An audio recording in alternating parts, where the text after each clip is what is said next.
Then on the final battlefield, the moment everything was supposed to come together, Duke Termion of the enemy empire showed up. One of the 6 hexaclass knights of Altion, the man's mere presence scattered Agric's entire army. Agric still stood his ground. For him it was better to die as a warrior than to run as a coward. If destiny had put a hexaclass in front of him, it was for a reason. Even knowing he was outclassed, even knowing he was about to die for nothing, he raised his sword and charged. Duke Termion almost felt bad for him, said it would be a waste to kill a rising talent like that. But then he shattered Agric's sword in one strike and ran him through the heart. Broa flew across the battlefield, slammed into the dirt and bled out staring at the sky, thinking the same thing he'd thought his whole life. All I ever wanted was a family. Everything goes black. But the darkness lifts the moment he opens his eyes. The first thing he sees is a couple trying to play with him, or rather with their son. His father soon picks him up with a huge smile and calls him Dane Sogress. He says the boy should become an AMA. Then his mother, Lily Sogress, snatches him from her husband's arms and insists he'll grow into a perfect assassin instead. Archon, the protagonist Sogress, and his wife keep arguing over what their son should become. They seem to be riding home in a carriage, and the whole trip is spent on that same debate. Lily says slipping through shadows, killing targets and escaping clean is far cooler, while his father insists the spear is the most complete and beautiful martial art. That's how our hero's new life begins. Just when he thought he was finished on that battlefield, he somehow reincarnates. The twist is that he's reborn in the Altian Empire, his old enemy as the youngest son of a certain count. When the carriage finally stops on the estate, his parents settle on a compromise and decide to teach him both skills. Even so, Lily still says their son will be an assassin, while Archon just laughs and insists Dane will become a spearman. The carriage driver signals that they received, and both parents look surprised. They were so busy arguing that they lost track of time. The husband gets out first and offers his wife a hand. He helps her down, while Agric can't help feeling embarrassed watching his father act so whipped. Still, that feeling vanishes when his eyes go wide at the sheer scale of the castle. Once they get inside, Lily notices how happy Dane seems to be home again. And honestly, why wouldn't he be? With a house like this and parents this rich, his talents might grow more easily than he ever imagined. 2 months pass after that day and we find Lily talking to her son as he starts to babble. She's thrilled to hear his first little sounds, and Dane is just as amazed by it himself. He'd never experienced anything like that before. Back in his old life, chances to be around small children were rare on the battlefield. The few he did see were often wrapped in bandages and crying because they had nowhere to go. Only mourning parents who had vanished in the destruction. Compared to that, this new home feels blessed and safe, and he's relieved he won't go hungry here. Suddenly, his father bursts into the room excitedly holding a spear. He proudly announces that this is called a spear. It seems our boy is not a fan of his dad's over-the-top energy. He can barely believe this man is his father, the strongest hexaclass spearman in the Empire known as Archon Dane Sogress. He doesn't look much like a war hero, but he really is one, famous as the Blue Tornado. His wife gets mad and starts pushing him away from the baby, asking how he could walk into their son's room carrying something so sharp. Under her glare, he shrinks and meekly says he just wanted to show it to MC. But she gives off such a deadly aura that he instantly folds, especially when she reminds him they agreed not to teach the boy anything until he was old enough. It's no wonder this grown man is trembling under that stare, because his wife is the Empire's top assassin. She warns that if he keeps this up she'll start teaching Dane stealth while he's still little. He tries to argue that early training is normal now, and even points out that one famous magic family, House Teleport, puts a staff beside a baby the moment it's born. That only makes her angrier, and she snaps back, asking if his spear looks like a staff now. He then explains that his parents care so much about his future, because his 2 older sisters chose paths that have nothing to do with spears or assassination. Next we see both sisters playing with their little brother so much that his cheeks start to hurt. One of them, Arabella, laughs and says he looks even cuter now, with puffed-up cheeks. Dane tells us more about Arabella, revealing that her talent for magic put her on the path of a mage from childhood. At just 12 she had already reached 3rd circle rank. Since the highest rank is 9 circles, that makes her a genius already past the beginner stage. Arabella asks her baby brother if he wants to learn magic from her later, saying she's tired of studying alone every day and would love to teach him a thing or two. While Arabella is full of energy, Claire is the complete opposite. Quiet and shy, she softly says she could teach him summoning someday, since it's a useful skill to have. Just like Arabella, Claire is gifted too. She made her first summon at 7, and now she can control 2 summons at the same time. Arabella then teases Claire and tells her to touch him, saying he's super soft. Claire hesitates, unsure if she should. Meanwhile, Dane acts cute and friendly and thinks back to how he first assumed Claire didn't like him. Now he realizes she's probably just jealous because he's the youngest now and gets all the attention. Eventually, Claire reaches out and gently touches his nose. She lights up right away and blurts out how soft he really is. Then she touches him again and promises to teach him everything once he grows up. Dane can't help thinking it's a bit much how everyone keeps trying to push their own specialty onto him.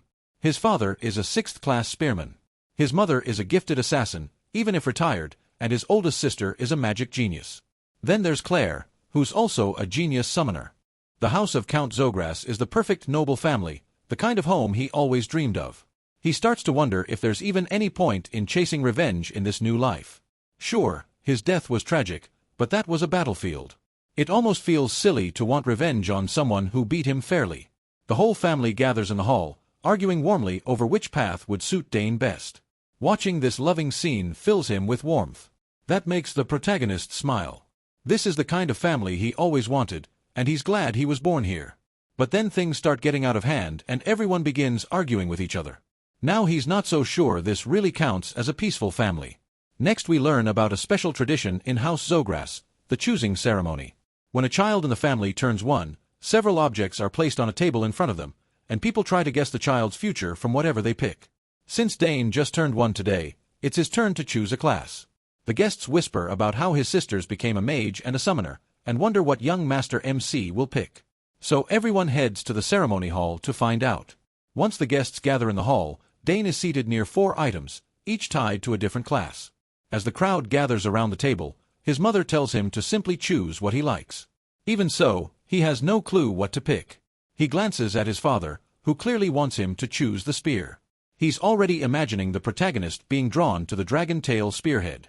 That spearhead is made from rare dough crayon, and when mana is poured into it, it becomes as sharp and heavy as the user's mana allows. His mother, on the other hand, feels Dane is far too handsome to become an assassin. Even so, she's sure he'll choose the dagger. It isn't ordinary, it's called Night Horn, made from ethereal or that can hold every element and store several poisons. Like his parents, MC's sister is certain he'll become a great mage and choose the pouch to carry on that legacy. It's a special subspace item, something only mages or people with magic talent can use. The guy Claire quietly wonders if Dane might become a summoner. The item in front of him is a summoning sign, a tool used by summoners. With it, they receive a code based on their talent and use that to call their summons. But he is completely lost because he can somehow hear what all his family members are thinking. After a while, he lets out a sigh and finally makes his choice. He starts crawling toward the items, and the crowd grows more excited by the second. As he picks up speed, his parents and sisters light up and cheer him on in their own ways. His father wants him to pick something sturdy, while his mother pushes for something short and sharp. Then, as he gets close, all the items on the table begin glowing yellow. Dane has no idea what's going on, and his family is just as confused. The guests, though, quickly realize that all 4 items reacted at once, something no one has ever seen. They can't help thinking young Master, the protagonist, may be a once-in-a-generation genius. Dane is stunned too. He remembers being talented in his past life, but this time, he feels like he's on a whole different level. Little Arabella asks her father what they're supposed to do, since this has never happened before. His parents are just as lost, realizing they may have to teach him all 4 paths. Of course, that leaves the other 2 young ladies shocked, while MC only gives them a warm smile. Time passes, and now we're in the training hall. Weapons can be heard clashing, and the one sparring with his father is Dane. He's grown a lot since the last time we saw him. His father beams with pride, pleased that he has already mastered the technique he taught him. The protagonist thanks him, and we learn he's now 7 years old. As they share a light laugh, a man suddenly walks in. Dane looks over with curiosity, and sees that the man is carrying a spear. A Grick was clearly waiting for it to arrive, so he quickly takes it and hands it to MC as an early birthday gift. He says he planned to give it to him at the banquet, but wanted to do it before his mother gave hers. Aubric adds that he spent 2 years preparing the spear and had it specially made by a famous craftsman in the capital. Then he wishes Dane an early happy 7th birthday. He instantly drops his old stick and grabs the spear, saying it's amazing and he's definitely going to use it. He loves the way the black shaft and silver spearhead look together. On top of that, it's shockingly light. When his father asks if he likes it, Dane says he loves it. He's so excited that he starts testing it right away. His father then asks if he knows the difference between a sword and a spear. The protagonist explains that a spear's reach lets you keep enemies at a distance and its tiny point gives it great piercing power. His father agrees, but warns that the spear can actually be harder to use than a sword once you get stronger. Its biggest weakness is simple: for an attack to work, you need enough distance from your target. For example, he tells Dane not to worry too much, since every weapon has strengths and weaknesses. Even swords, often called the perfect weapon, can fail in certain situations. Hearing that, MC says he'll remember it. His father spins the spear and invites him to train so he can show him something. Dane is left speechless by the force coming off his father. It's the first time he's seen the overwhelming power of a 6th-class lancer. The mana pouring from him is crushing. After charging up, his father thrusts the spear and the space around the tip begins to warp. He explains that the distortion happens because he released mana through the spear, using the core's trait of focusing magical power into one point. He says he heard about that from his sister, and explains that as a person gains more cores, they can go beyond normal physical limits. That means their limits keep expanding. He also thinks back to his past life, when he had a quadruple core, and realizes all this knowledge comes from that old life. His father grins, happy his son has studied so well, and reminds him that he himself now has 6 mana cores. Dane acts shocked, though inside he thinks that if he hadn't died before, he could have reached 6 cores too. Then his father tells him to try the new spear. The protagonist hesitates a little, but his father tells him to clear his mind, forget his worries, and just thrust. Dane nods, and as he grips the spear, he remembers that in his past life, he never cared much for spears. Once he discovered his skill with the sword, he only treated them as a backup. But now he's finally ready to truly try one. After taking a stance, he closes his eyes while his father notices how solid his form is. He can't help smiling, because it took 7 years to master that technique himself. Once Dane is still so young, he doubts he can really pull it off. But the moment MC thrusts the spear, reality seems to twist, completely shattering his father's expectations. He never imagined seeing a miracle like this. Startled, he blurts out and asks his son how he knows so much. Once Dane finishes the technique, the man rushes over, laughing and praising him for doing an incredible job. He explains that when he thrust, he focused mana into a single point and pushed it into the spear tip. The instant the mana reached the tip, he cut off the flow.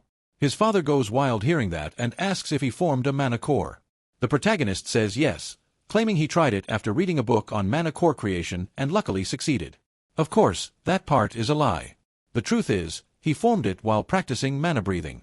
His father kneels to meet his eyes, unable to hide how proud he feels. He's sure his son will one day become an incredible warrior. Dane just gives a small smile, already thinking of all the surprises he still has in store. Meanwhile, his father wonders if he'll really become a mage, a lancer, an assassin, and a summoner all at once. That night, MC's 7th birthday celebration finally begins. Guests start filling the castle, and the hall is packed with music and laughter. Everyone is having a great time. Duke Bolt, the same man who killed Dane in his past life, is also at the party. As soon as Agric sees him, Bolt calls him over. Agric addresses him properly as Duke, but Bolt tells him to drop the formal talk and speak normally. As we know, Bolt leads the Empire's top house, the Duchy of Termion. Agric quickly whispers that too many people are watching, so they have to keep up appearances. The Duke says he can do as he likes, then asks where his son is. Agric calls for him and tells him to greet Duke Termion. The moment Dane hears that title, his mind flashes back to his last meeting with a man. When the protagonist finally stands before the Duke, he introduces himself as MC, and bows, saying it's an honor to meet him. The Duke laughs, impressed by the boy's manners, and asks if he is also learning the spear. Agric says yes. Just then, a young lady walks up behind Duke Bolt, and when Dane Zager sees her, he freezes for a moment in surprise. The girl politely greets Count the protagonist Zagers right away. She politely bows and introduces herself as Layla Termion, the youngest daughter of House Termion. After that, the party went on. The guests kept enjoying the music and the pleasant night, but Arkand, Dane, and Bolt couldn't relax, because Baroness Termion was still sick. Bolt had tried every cure he could find, yet nothing worked. Arkand hoped it was only temporary and that his friend's wife would recover soon. Even so, Bolt warned that if he suddenly vanished, it meant her condition had gotten worse and he'd use a teleport scroll to rush back to the capital. Still, today was Dane's birthday, and the boy had somehow disappeared. Bolt thought MC was unusually sharp for his age, and wanted to talk with him more. Arkand had no idea where his son was, and he also noticed that little Layla was gone too. Finding them wasn't hard. They had gone off for a walk together. Most likely they were bored of another dull noble party. What they were talking about, though, was anyone's guess. Layla especially was chatty. She hated being dragged to noble events with her father, but this time she was glad she came. Layla was handsome, yet under the moonlight he looked even better, and she liked being there. He was glad she felt that way. Unlike the capital, his family's land was calm and peaceful. That was why Layla envied him. At her home, something was always going on. Nobles came every day with business offers, and sometimes even the imperial family showed up. Worst of all, every time visitors came, she had to dress up and greet them properly. She hated that. What she really wanted was simple clothes and a whole day to train with her sword. The protagonist was surprised at such a small, harmless-looking girl trained with a sword instead of magic. He liked his quiet territory too. It was nothing like the busy capital, and that gave him plenty of time to practice with the spear he loved. Layla was surprised at first, then remembered his father's nickname, and it all clicked. She had heard many times how amazing the blue whirlwind was. And since Dane trained so much with a spear, she assumed he wanted to enter the academy too. But that wasn't why he trained. Layla was caught off guard by that answer. To her, training hard to get into the academy was the obvious choice. She had heard getting in was incredibly hard, MC though had no doubt he'd be accepted. He trained because he wanted to be even stronger after he got in. Layla could hardly believe that confidence, so she asked what he'd do if he failed. Even then, he wouldn't get upset or quit. He'd just try again. And if he failed a second time too, he'd take it as a sign that it wasn't his path. Layla couldn't believe he could be so calm about his future, so she asked if he wasn't scared of letting down his family and home. He wasn't worried at all. Compared to his past life, this was nothing. Layla, on the other hand, could only envy him. In her family, failure was unacceptable. Even though he had spent 7 years around nobles, he was still amazed by how petty they could be over things like that.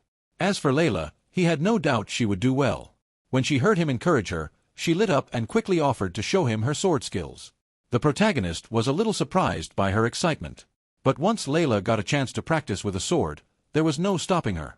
She immediately asked where the training ground was, and Dane had to take her there, hoping nothing would go wrong. At the training ground, Layla didn't hold back. She moved through one form after another like an experienced swordswoman. To a beginner, her moves would have looked flawless, but MC was far from a beginner.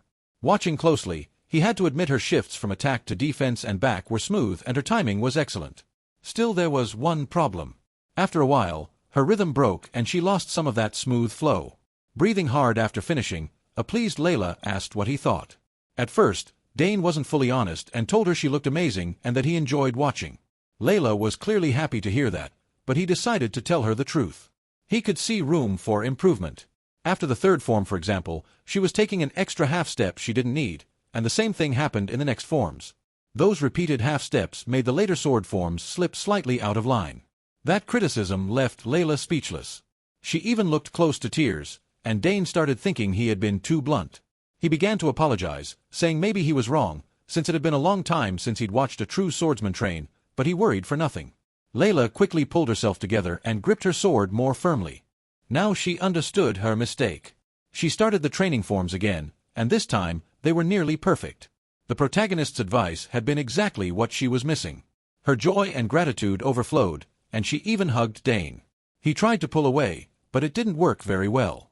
Layla was completely amazed by how much he knew about swordsmanship. He spotted in one moment what her teachers had never pointed out. She promised she'd remember his help.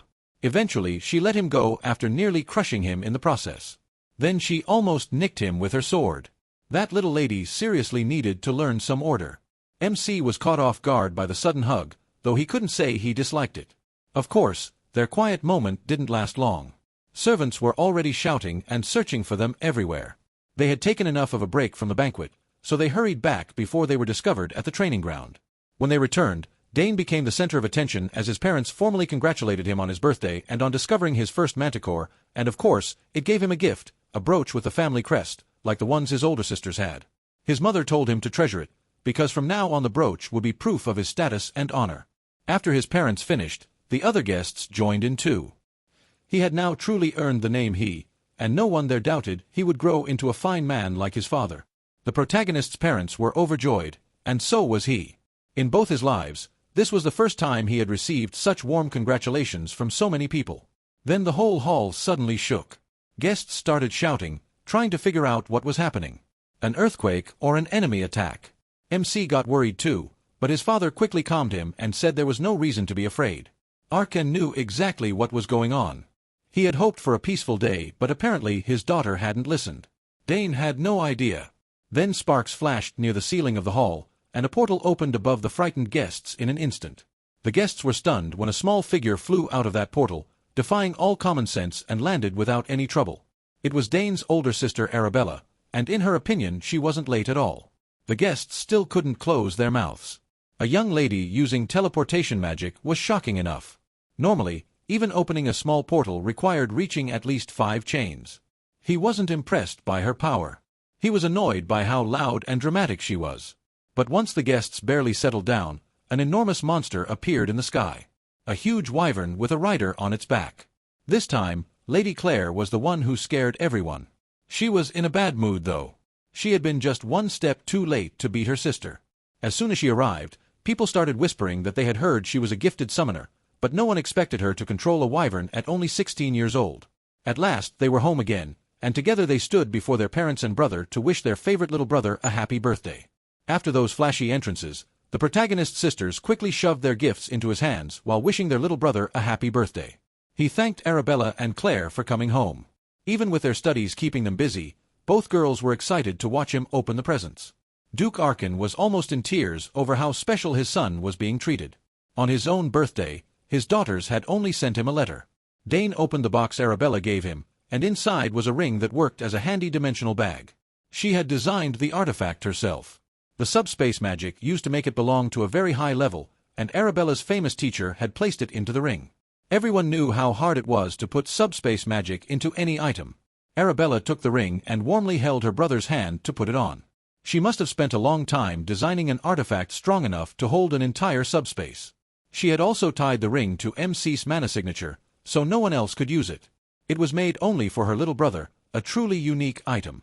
Liz examined the ring and saw a faint wave of mana running through it, which meant it had been made with top-quality magic stones. Arabella explained that all Dane had to do was pour a little mana into the ring, and the subspace would open. That made it far easier to use than a normal dimensional bag, which alone made it priceless. As far as he remembered, tools like this were usually seen only with the wealthy on the battlefield. Only noble commanders and high-ranking mages had something so useful. The ring. It would also grow with him, and fit his body as he got older. The protagonist tried pouring mana into the ring, and a green portal opened in front of him. He was stunned to see his son do it so easily.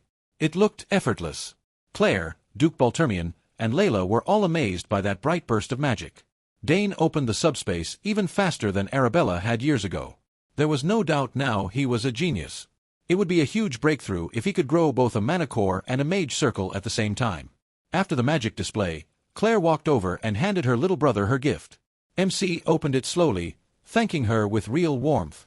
Inside the wooden box sat a strange-looking egg on a soft cloth. Confused, he picked it up and asked what it was. Claire quickly warned him to be careful. This was no normal egg. The whole family was curious about the odd present, but Claire only told Dane the truth. In a whisper she said it was a familiar. She got it by accident while trying to summon Dakaron. Even Claire had no idea what would hatch, but everyone knew how valuable a familiar could be.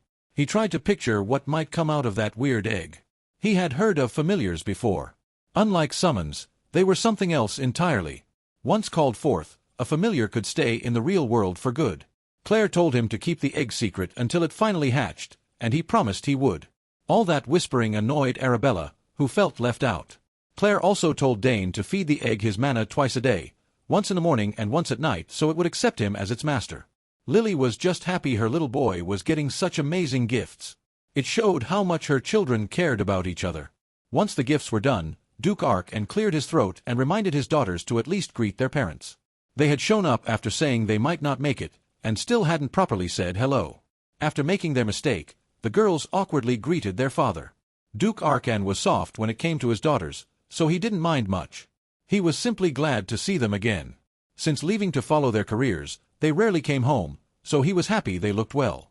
From a distance, Layla watched the Dane family laughing and talking so warmly with each other. She couldn't help comparing them to her own family. The protagonist noticed her staring and turned his head. He caught the drop in her mood as she quietly stepped away, even in a lively crowd of nobles. She looked lonely and sad, And he wondered why. The banquet ended, and the next day arrived. Duke Bothermian had stayed the night and was now walking through Dane's territory. He kept thinking about how gifted Arabella was. As expected from the Academy's top mage, her talent was on another level. She seemed like a perfect match for the Duke's son, the Academy's best swordsman. If the two houses joined through marriage, they could form a force strong enough to challenge even the imperial family. If that happened, no one would dare mess with either house or their children. So Duke Bothermian decided to bring up a possible engagement between the oldest children during today's talk with Arkan. On his way to meet the other Duke, Bothermian heard steel clashing nearby. It came from the training field, so someone was working on their technique very early in the morning. That someone was Dane, fully focused on spear practice. He had become dangerous with the weapon. With years of training under his father and insane discipline, he had long since become ready for real combat. MC's focus was incredible. He moved with the smooth control of a seasoned fighter, chaining one deadly strike after another. Then he pushed even faster and raised the pace again. Soon his arms were a blur as he unleashed a storm of thrusts in just moments. Curiosity got the better of Duke Thermian, so he watched the boy train from afar. He was pleasantly surprised to see the youngest Dane pushing himself that hard. With his trained eye, he could tell his technique was polished far beyond his age. His movements and focus didn't belong to a 7-year-old. Even his simplest attacks were refined to a frightening degree. Everything was done so perfectly that even veteran spearmen could learn from him. When Dane finished the final sequence, he was breathing hard. Duke Thermian was deeply impressed from start to finish. What he had just seen felt impossible. He had heard rumors about the protagonist's absurd talent, even back when he was just a baby. But he had always dismissed them as exaggerations. Now he knew they were real. After a short break, MC started practicing again. This time he focused on his movements and stance. As one of the strongest swordsmen in the region, Duke Thermian couldn't ignore how much the boy's posture resembled that of a master swordsman. The Duke started to wonder if Dane had somehow already learned swordsmanship at a high level, despite being so young. At last he noticed someone watching from the doorway. He raised his spear ready to strike and told the spy to come out instead of hiding. Duke Thermian was so caught up in watching that a child had found him. Not exactly a proud moment for a skilled warrior. The more he thought about the protagonist's movements, the more familiar they felt. He was sure he had seen that same footwork somewhere in his past life. So the Duke stepped out, apologized for interrupting the private training, and said he hadn't meant anything suspicious. Once Dane saw it was Duke Thermian, he felt bad for speaking so sharply to him. Even though he had lived in this body for 7 years, this was still the man who defeated and killed him in his past life. Remembering his etiquette lessons, MC formally greeted the Duke. Duke Thermian admitted he had been drawn in by the Rising Star's morning training and apologized again. He stayed calm and said it was forgiven. The Duke found it amusing that the boy spoke to him with such fearless confidence. Now that he was closer, Dane noticed the boy's body showed almost no shaking or real fatigue after that brutal session. At the same age, he himself couldn't have matched that. The Duke praised the protagonist's thrusting technique, saying he clearly inherited Arkan's gift with the spear. He also noted that the spear itself was finally made. Mamesi thanked him politely for recognizing his skill, and the older man smiled. This boy wasn't just deadly, he also knew exactly what to say. Compared to him, the Duke's own son had neither such skill nor manners at 7. That thought made Thermian consider arranging a marriage between Layla and Dane as well. So he casually mentioned that his daughter trained in swordsmanship too. Since they were close in age, he suggested they look out for each other when they entered the academy one day. He kept answering with perfect manners, and the Duke liked how direct he was. In the end, Thermian apologized for delaying his training any longer. But before leaving the training hall, he asked one more thing. Had the boy studied swordsmanship too? Dane had slipped up in front of the Duke. His old habits must have come out without him noticing, and with Thermian's sharp eyes even tiny signs were enough. The protagonist answered that he had only read a few books on basic swordsmanship and had never trained in it for real. The Duke still found it strange that the boy gave off something like raw battlefield instinct, but common sense said an inexperienced child couldn't have that kind of killing intent. Finally the Duke left him alone and said goodbye, and Dane walked him out. Thermian also invited MC to visit him if he ever came to the capital in the future. The swordsman had taken a personal interest in his talent. The protagonist wondered if the man still remembered him. Just thinking about beating the one who ended his life before made his blood boil. If he built a solid foundation and prepared step by step, he was sure he could surpass the Duke. One of Dane's goals in this life was to defeat the mighty Thermian. As MC kept training, he lost track of time, and Hernano had to come get him. The attendant was always nearby in the shadows, ready whenever he was needed. With how quietly Hernano moved, he figured the guy might have real talent for stealth and assassination skills. Today everyone was busy getting ready for the second banquet. Some nobles had already started arriving, since gathering more than 30 noble families on the exact same day was difficult. As for the protagonist's sisters, they had already opened a teleport gate and gone back to the academy. They had no choice, midterms were coming up soon. For now, it was time for Dane to get cleaned up and dressed too. He made a note to examine his sister's gifts more closely later. After the hard training session, MC was washed up and dressed. He entered the family hall with his mother and father, and mingled with the nobles. He had to use all his etiquette training as he spent the whole night talking with high society. As the birthday boy, he was put on display all night, with everyone's attention fixed on him. At last, he escaped the banquet hall and got some air. Noble life was exhausting, and his schedule was even worse than usual because of his birthday. Still, he could always find some peace in the garden. Mr. Gardner had worked hard to make that place special, a calm, beautiful spot that brought peace. Dane looked at the flowers in full bloom while butterflies fluttered nearby. Flowers held more mana than most things in nature, or so his older sister once told him. Since he had a little time alone, he decided to test that idea for himself. The protagonist's Agress closed his eyes and focused on the natural magic moving through the air. Without opening them, he slowly started to grasp what his sister meant. He could feel the mana inside the flowers. Even though he'd been training in many fields, his mage and summoner skills still hadn't shown much progress. That made it hard to decide where he should spend his time. Having too many talents was actually a problem right now. He was suffering from success. After a few minutes immersed in the garden's natural mana, he finally saw the flow inside the flowers. He could hardly believe something so small held such strong mana. If someone could sense nature's flow and make it their own, that power might settle in the body and form a magic circle. That was exactly what was happening now. His body's huge mana affinity made it much easier. He could clearly see what most people could only faintly sense. Just one trip to the garden had sharpened his mana sense by a lot. What used to be blurry was now much clearer. He was on the edge of understanding how magic really worked when something suddenly snapped. At the same time, two young nobles wandered into the garden, bored of the adults' empty talk. They were brothers, and the older redhead was already annoyed that everyone kept talking about the genius, Dane Sogress. He stomped straight through the flower bed, crushing flowers as he went. The red-headed brothers got turned around in the huge garden and happened to spot MC standing there, distracted. One look at his clothes and they mistakenly decided he was a servant, then started yelling at him. He did not like that disrespect at all. The brat even had the nerve to order him to lead them to the exit. Dane noticed what they were doing to the flowers and shouted for them to stop stepping on them. The red-headed brat somehow got offended after being called out. He asked why they were ruining the flower bed instead of using the garden paths. Seeing he was small, the redhead just got even more annoying. Then came the usual noble kid move, showing off his family name. The protagonist couldn't care less. To him, they were just two thugs wrecking his garden. The redhead hated being called a brute, so he proved the point by grabbing Dane by the collar. He and his brother were sons of Count Tyron, one of the castle's guests. Hearing that name brought back a memory from MC's past life. Count Tyron was the noble he captured after a pathetic defeat on the battlefield. He remembered him as a deeply annoying man, one of the worst kinds of nobles, judging by the brat in front of him, like father like son, fit perfectly. The red-headed brat kept bragging that his family was famous in the capital. He even claimed their house could make the protagonist vanish without a trace, so he'd better watch what he said.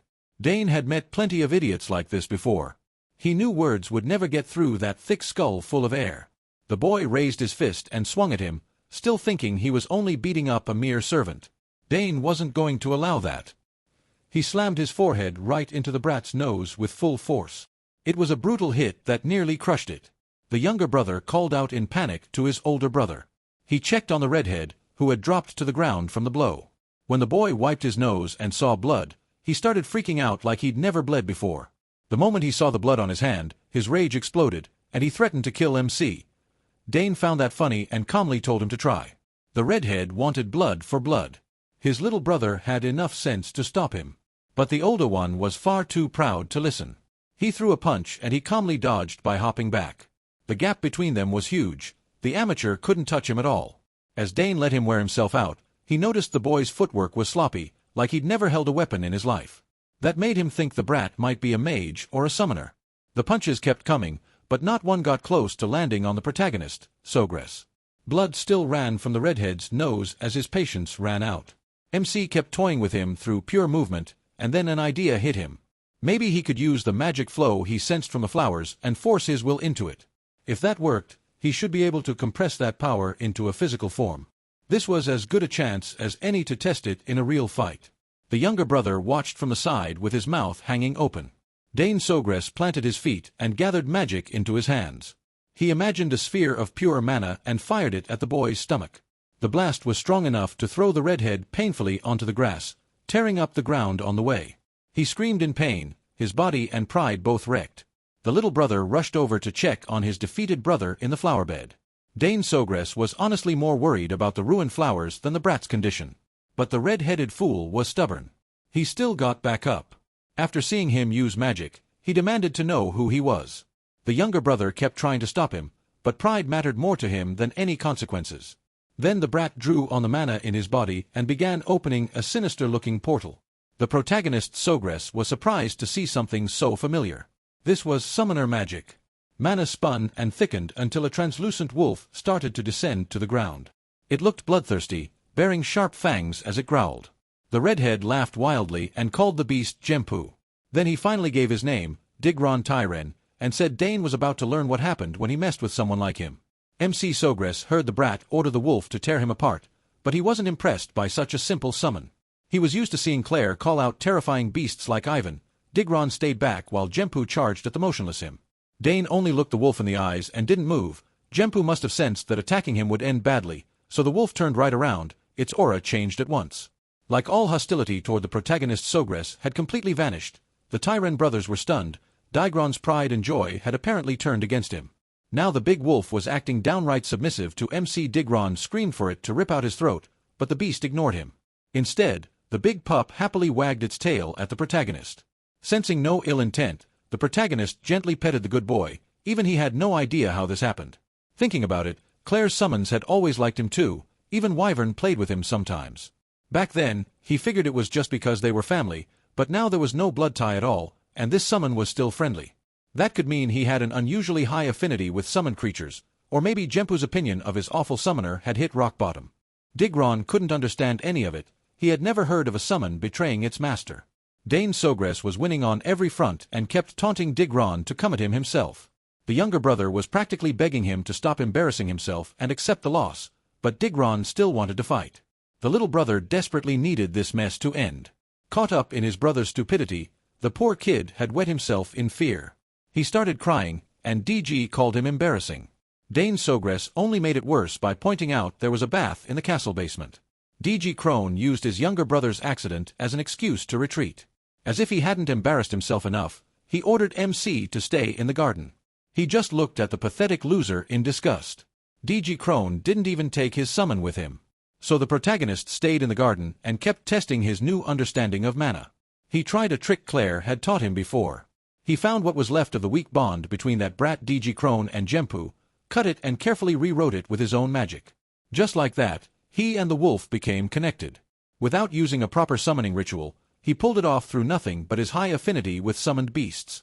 Now he had truly succeeded as a summoner. While enjoying that victory, Dane Sogress heard a familiar annoying voice calling for him. DG Crone Tyren, the spoiled brat, had run to his father and tattled that some boy in the garden bullied him, then pointed right at MC. What a coward, holding his nose to slow the bleeding. He complained that he had attacked him and even broken his bond with his summon. The huge Mogre Tyren stomped forward and loudly introduced himself as head of the Count Tyren family, one of the great noble houses of the capital. He demanded to know if the protagonist had really messed up his son's face and stolen his summon.